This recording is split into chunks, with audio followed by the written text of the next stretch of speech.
farmacológico, le habíamos dicho de que lo más importante es tratar de reiniciarle la vía oral al paciente lo más rápido posible. Si bien va a tener algunos problemas intestinales, justamente eso es lo que no queremos, que haya atrofia intestinal, que haya hilio paralítico. Entonces, por lo menos una dextrosa le podemos hacer gotear por la sonda nasogástrica. Si el paciente no tiene alto residuo por sonda nasogástrica, entonces empezamos la nutrición enteral. Otras medidas no farmacológicas y lo que ya habíamos inclusive hablado la clase pasada es la vacuna antitetánica. Todo paciente quemado, un gran quemado, tiene que recibir una dosis profiláctica de vacuna antitetánica. Y también no olvidar de que habíamos hablado de que el tratamiento de las quemaduras es multidisciplinario. Siempre necesitamos que reciban fisioterapia, sobre todo en quemaduras en donde tenemos compromiso de articulaciones, porque la cicatriz quiere quedarse retráctil, la piel se quiere retraer y le deja ya al paciente sin movilidad de las articulaciones. Entonces vamos a ver inclusive que uno de los criterios de traslado de paciente es que sea una quemadura en articulaciones donde necesite un injerto y una evaluación por especialista, que es el cirujano plástico. Tenemos otros tipos también de tratamientos farmacológicos que acá yo nunca hice, pero que sé que en el quemado, en el centro de quemado en Asunción, que tiene una unidad de cuidados intensivos especializados en quemaduras, suelen hacer. Tenemos la hormona del crecimiento recombinante, que se utiliza de forma intramuscular y mejora la cinética de las proteínas. ¿Qué quiere decir eso? Ayuda a que no haya un hipercatabolismo, entonces el paciente no pierde mucha masa muscular, entra gordito y sale gordito de la terapia. Entonces eso ayuda al rápido recuperamiento del paciente. La oxandrolona, que también es una hormona, ayuda también a la cicatrización, reduce el tiempo de internación y lo que hace que el paciente mejore en los dos primeros, como dice, mantiene la masa muscular.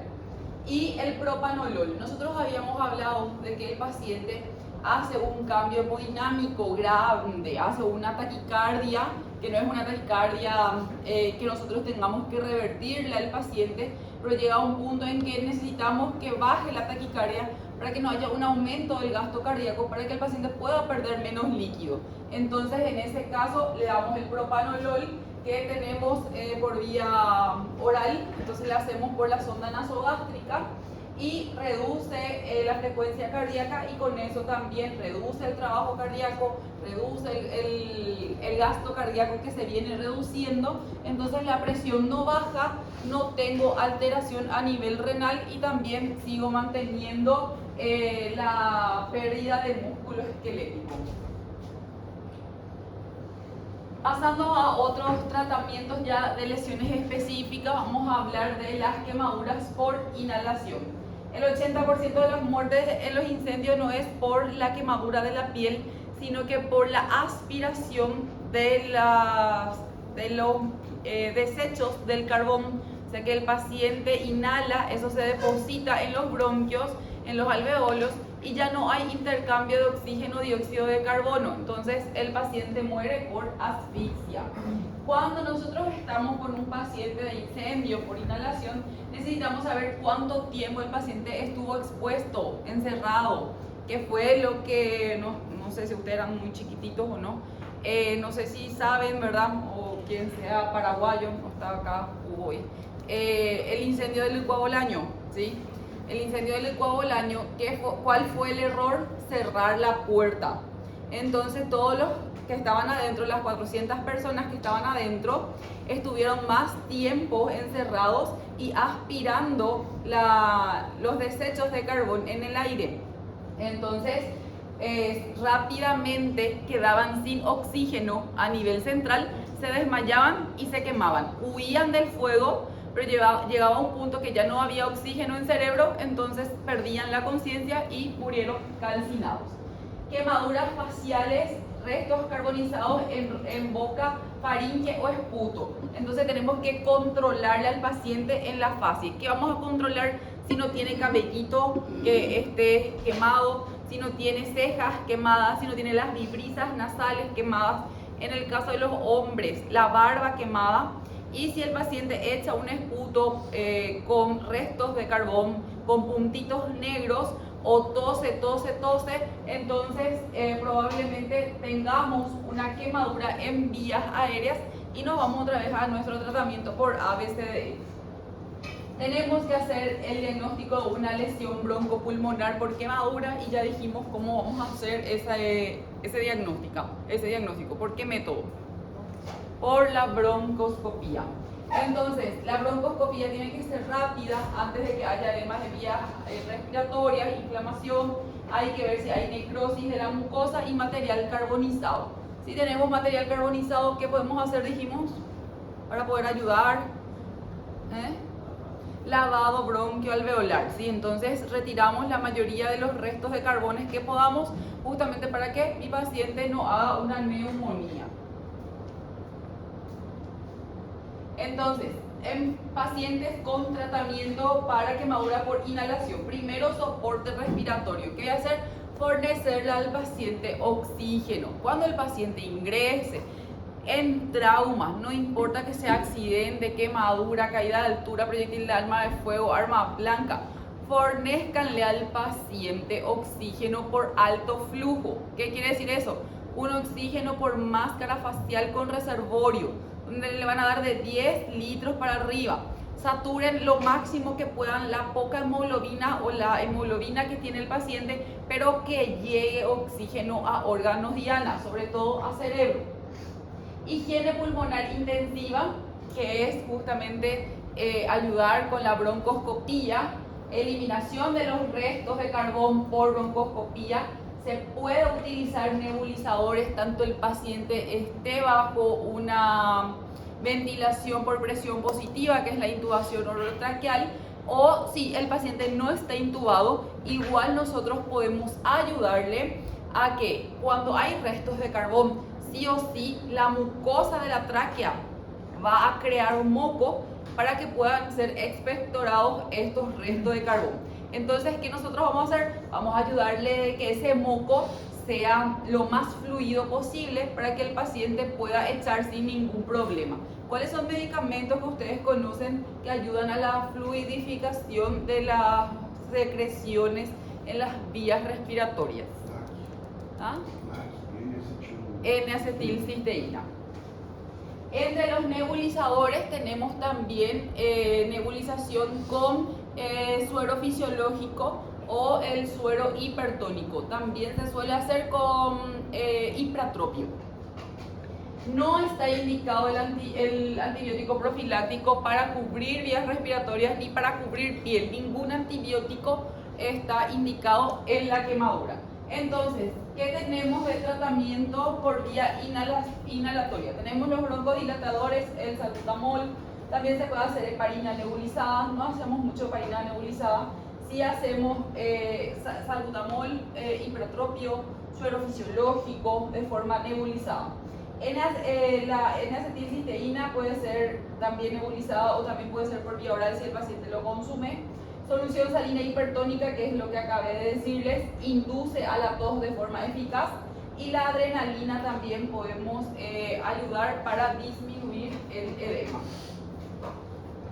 Cuando yo voy a decidir, aparte de aquellos criterios que vimos en la clase pasada, de intubarle al paciente. Yo tengo un paciente que viene y me dice que estuvo expuesto por 20 minutos a un incendio totalmente en un área cerrada, pero él no tiene ninguna quemadura por sí, pero inhaló 20 minutos el humo. Ese paciente va a hacer descomposición del humo, que es monóxido de carbono. Entonces eso se va a transformar en dióxido de carbono y el paciente va a retener CO2 a nivel sanguíneo. Entonces, por más que el paciente esté lúcido y no tenga ninguna quemadura por ningún lado, ustedes están obligados a solicitarle una gasometría arterial. Y ahí van a analizar la gasometría arterial. Si la PO2 está menor a 60, se intuba al paciente, ¿sí? Se le ayuda se le da presión positiva con el ventilador para que puedan abrirse los alveolos y pueda haber intercambio oxígeno-dióxido de carbono. Si la PCO2 es mayor a 50, probablemente el paciente ya esté empezando a estar obnubilado, ya va a tener alteración de la conciencia. También le voy a intubar porque necesito yo manejar el respirador para que pueda absorber O2 y lavar más rápido, quitar más rápido de la circulación sanguínea del paciente la PCO2. ¿Cómo hago eso? Generalmente aumentando el tiempo de inspiración, acortando el tiempo de expiración. Entonces, todos esos mecanismos es con el respirador. La PAFI, que es el cociente entre la PO2 y la FiO2. ¿Qué era la FiO2? Si yo estoy respirando aire ambiente, ¿cuánto está mi FiO2? 21%. Entonces es la cantidad de oxígeno que yo le fornezco al paciente. Y en el respirador nosotros vamos cambiando de 100% hasta 21%. Entonces, cuánto el paciente tiene de oxígeno por la gasometría, dividido lo que yo le doy en el respirador, me va a dar la PAFI, que es el cociente entre la PO2 y la FiO2, y tiene que ser menor a 200. Si es mayor a 200, quiere decir que mi paciente está en insuficiencia respiratoria. No puedo quitarle el tubo porque va a tener PO2 baja. Entonces va a tener poco oxígeno a nivel cerebral y va a continuar obnubilado. Si tengo signos de insuficiencia respiratoria o ventilatoria, ¿cuáles van a ser mis signos de insuficiencia ventilatoria o respiratoria? Taquicardia, taquipnea. Después, muy bien, utilización de musculatura accesoria, tiraje intercostal. Después, aleteo nasal. ¿Qué más? Cianosis central periférica. Edema de las vías aéreas respiratorias superiores grave, que voy a poder ver al manipular la vía aérea para hacer la intubación, y está difícil, ya no veo, ¿sí? Por la escala o la clasificación de Mallampati, se vuelve un Mallampati 3 a 4, quiere decir que es una vía aérea respiratoria difícil de intubar, probablemente por el edema en el caso de una quemadura. Después tenemos las quemaduras eléctricas. ¿Qué tenemos que saber de las quemaduras eléctricas? A la que más le van a tener miedo es a esta. ¿Por qué?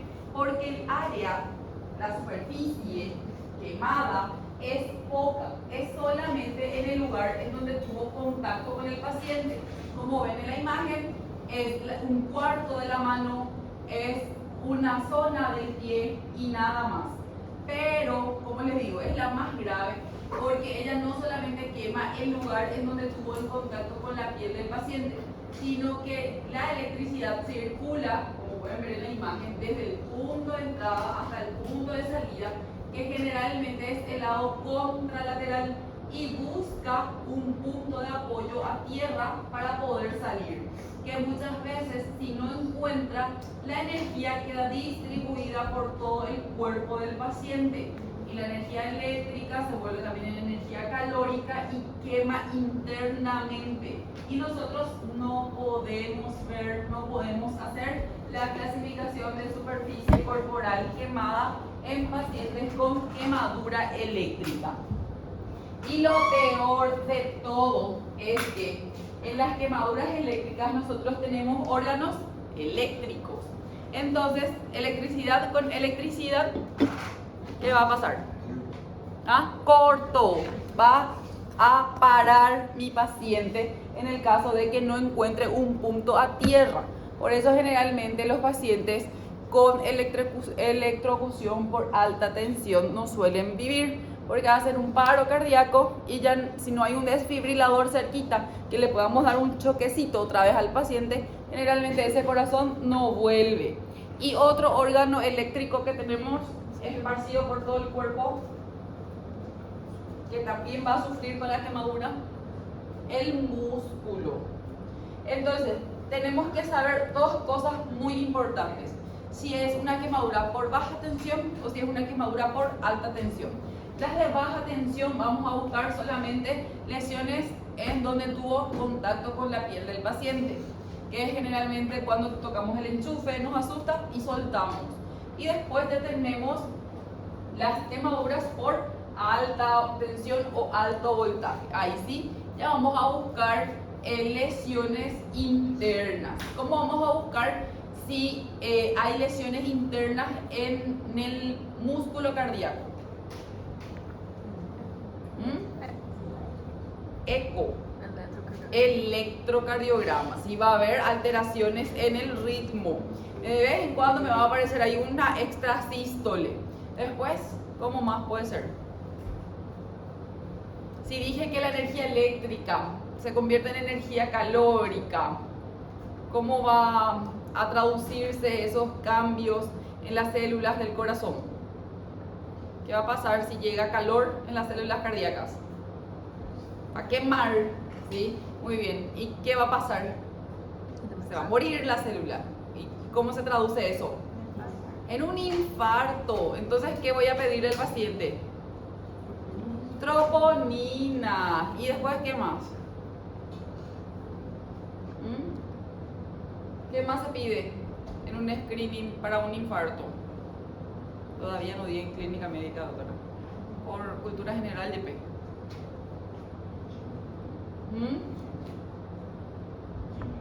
No, primero D es para trombosis, tromboembolismo pulmonares y primero D.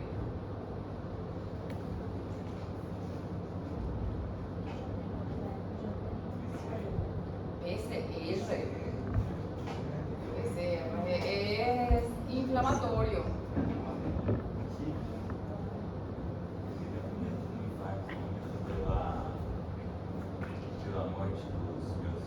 Va a aumentar porque van a tener que venir los macrófagos, que también son las células inflamatorias, para tratar de carcomer ahí y fagocitar tus células muertas. Pero las células muertas no se pueden quedar. Pero no es algo que te va a decir hay un infarto. Tu PCR no te dice hay un infarto, hay una apendicitis, hay una colecistitis. Hay un proceso inflamatorio en alguna parte de tu cuerpo. Enzimas cardíacas. ¿Cuáles son las enzimas cardíacas? Troponina ya es, troponina aparte. Troponina ultrasensible.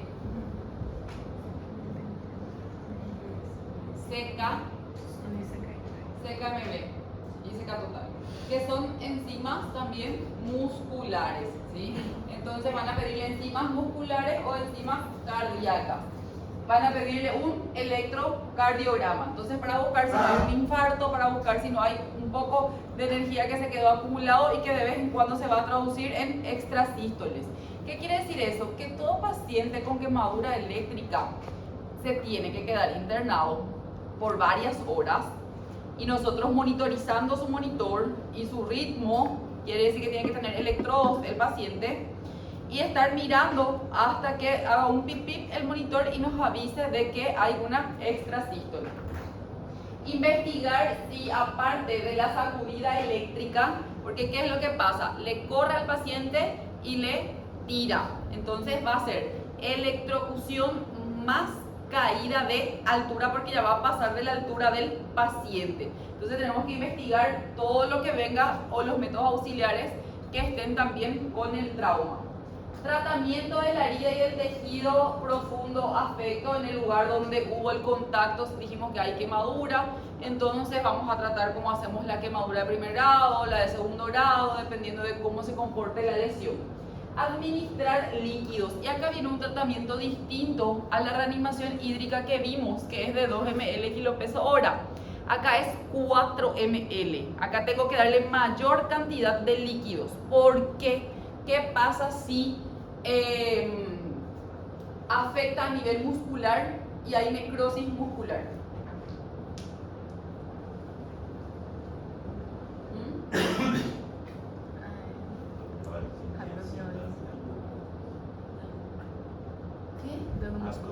Muy bien, va a haber rhabdomiólisis. ¿Y qué va a pasar con la rhabdomiólisis?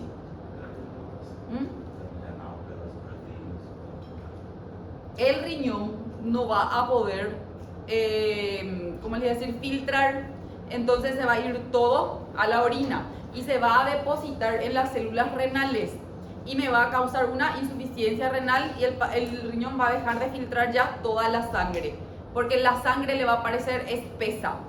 Entonces, ¿qué hacemos? Le damos más líquido para que la sangre no se vuelva espesa de residuos, o sea, de hemoglobina muerta. Entonces, para que sea más fluidificado y para que el riñón pueda excretar todo por la orina. Entonces, acá también va a cambiar el mínimo de diuresis que tiene que tener el paciente. En el anterior era 0,5 ml kilo peso hora, de 0,5 a 1 ml kilo peso hora, para decir que tiene un buen flujo renal. En el paciente con quemadura eléctrica hablamos de 1 a 1,5 miligramos kilo peso hora. Después tenemos las quemaduras químicas. Ahí tenemos soda cáustica, tenemos también gasolina, tenemos también ácidos en laboratorios. ¿Qué tenemos que hacer? Dijimos ya dentro del tratamiento.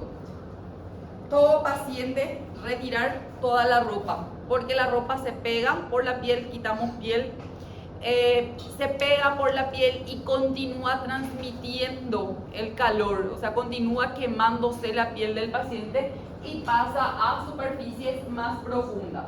Luego de quitar toda la ropa del paciente, lo que tenemos que hacer es derramar abundante agua. Y el libro especifica muy bien: quemaduras por ácidos. No se realiza la neutralización con una sustancia básica. ¿Qué es lo que hacemos? Ahí se quemó con, qué sé yo, agua ras y qué sé yo, un ejemplo cualquiera voy a poner, ¿sí? Y le echan leche, no tiene nada que ver, ¿sí? No es porque la leche es básica, le va a neutralizar, ¿sí? Al contrario, se tiene otras sustancias químicas que continúa ayudando a que se perpetúe la quemadura. Entonces el libro dice agua, bajo ducha, bajo agua caliente, bajo agua de canilla. Tiene que ser a chorro para que pueda arrastrar toda la sustancia que está produciendo la quemadura. Ahí volvemos a ver la superficie corporal quemada. Vemos, clasificamos la quemadura en primero, segundo, tercer grado y vemos si necesita reanimación hídrica el paciente. Mismo tratamiento, tratamiento de piel, tratamiento de lesión, reanimación hídrica, analgésico porque le duele al paciente. Si duele mucho podemos optar por opioides. Cuando el paciente está mejor, entonces ahí pasamos a una vía oral.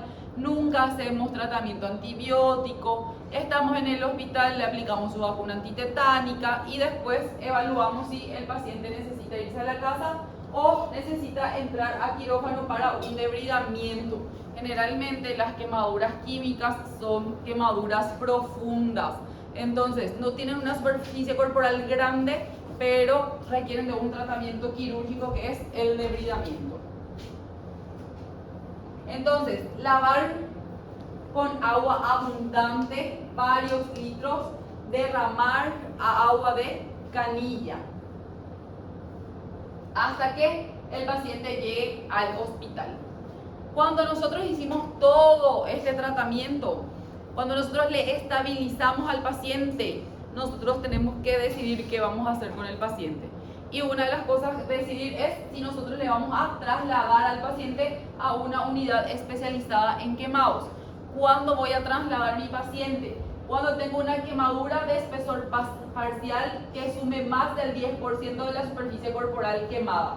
Quemaduras en cara, manos, pies, genitales, perine y grandes articulaciones. ¿Qué les dije? Uno de los motivos de traslado es grandes articulaciones porque el paciente se queda sin poder mover por la cicatriz.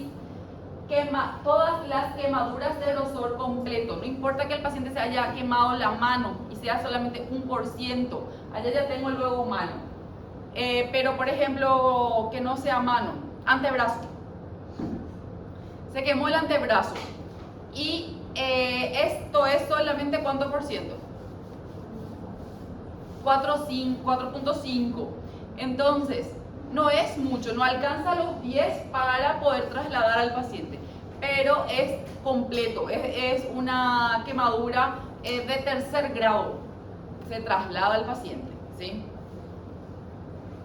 Quemaduras eléctricas incluidas por rayos se traslada generalmente porque hacen rabdomiólisis y porque necesitamos terapia intensiva y terapia sustitutoria renal, que es la diálisis. Hoy en día nosotros ya no estamos remitiendo a estos tipos de pacientes porque nosotros ya contamos con diálisis en el hospital. Quemaduras químicas, lesión por inhalación, quemaduras en pacientes con enfermedades ya médicas previas que van a prolongar la recuperación del paciente, en pacientes desnutridos, niños, pacientes con quemaduras y traumatismo concomitante, le corrió, fue expedido, se cayó, se fracturó la columna, se traslada, porque ya tiene una fractura más, necesita de un especialista a más que le cuide al paciente. Después tenemos también traumatismos con riesgos inmediatos, niños quemados se traslada siempre, quemaduras en pacientes que requieren intervenciones especiales, emocionales, rehabilitación a largo plazo.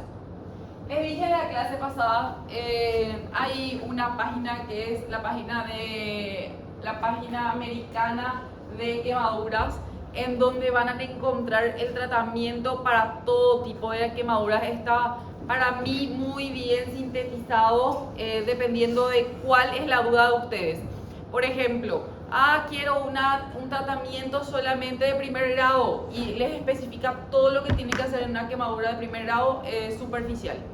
Entonces después tengo dudas en la reanimación hídrica. Hay solamente un capítulo de reanimación hídrica en quemaduras. Entonces está así súper bien. Les recomiendo que le den una miradita a la página. Bueno, y ahora tenemos una tarea. Van a hacer a través de sus teléfonos solos. Van a escanear el código.